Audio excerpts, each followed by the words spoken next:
حضرت حذیفہ بن یمان ایک صحابی تھے. میرے نبی کریم علیہ السلام نا ان سے راز کی باتیں کرتے تھے. ہر بندے کا آزما ٹھیک نہیں ہوتا, سب سے راز کی بات نہیں کرنی چاہیے. حضرت حذیفہ بن یمان کہتے ہیں حضور راز کی باتیں بتاتے. مدینہ منورہ میں جو منافقین تھے ان کی لسٹ بھی نبی پاک نے حضرت حذیفہ بن یمان کو دی تھی. جب کوئی مشکوک آدمی مر جاتا نا تو صحابہ کہتے ہیں ہم دیکھتے اگر حضرت حذیفہ نے جنازہ پڑھا ہے تو ہم بھی جنازہ پڑھ لیتے. نبی پاک نے بھی کچھ جنازے نہیں پڑھے. ترمذی میں ہے, فرمایا عثمان سے جو بغض رکھے اس کا جنازہ نہیں پڑھیں گے. حضرت حذیفہ بن یمان اگر جنازہ پڑھتے تو لوگ پڑھتے, وہ نہ پڑھتے تو لوگ جنازہ نہ پڑھتے. حضرت حذیفہ بن یمان کہتے ہیں جناب عمر فاروق کی خلافت کے آخری ایام تھے, کچھ دنوں کے بعد وہ شہید ہو گئے. فرماتے آدھی رات کا وقت تھا, میں گھر میں سویا تھا بڑا بے فکر, اچانک میرے دروازے پہ دستک ہوئی, میں گھبرا کے اٹھا. اتنی رات کو کون آیا؟ کہتے قربان جاؤں, دروازے پہ گیا تو امیر المومنین فاروق اعظم دروازے پہ. میں نے کہا عمر کوئی حکم تھا تو مجھے بلا لیتے. کہنے لگے میں نا امیر بن کے نہیں آیا, تیرا ویر بن کے آیا ہوں. امیر المومنین کی حیثیت سے سرکاری کام سے بلاتا تو وہاں بلاتا, مجھے ایک ذاتی کام پڑ گیا. کہتے میں نے عمر کو گھر کی اندر بلا کے چارپائی پہ بٹھایا. میں نے کہا حضور میں غریب آدمی, میں کیا آپ کے کام آ سکتا ہوں؟ تو کہتے ہیں انہوں نے نا مجھے ساتھ بٹھا لیا, پھر میرا ہاتھ پکڑ لیا. کہنے لگے تو عمر کو جانتا ہے؟ عمر جھوٹ نہیں بولتا.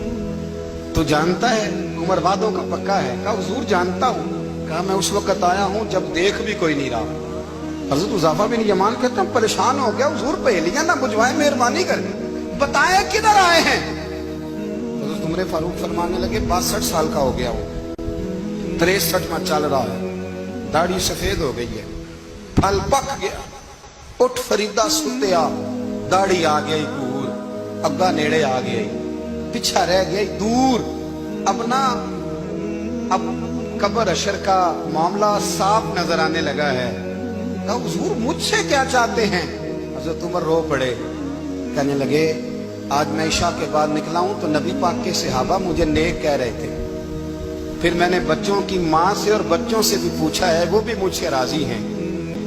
پر حذیفہ تیرے ساتھ نبی پاک راز کی باتیں کرتے تھے, سچ بتا کہیں عمر کا نام منافقوں میں شامل تو نہیں؟ سچ بتا ان منافقین میں تو شامل نہیں, کہیں اوپر سے تو نہیں سارا کچھ؟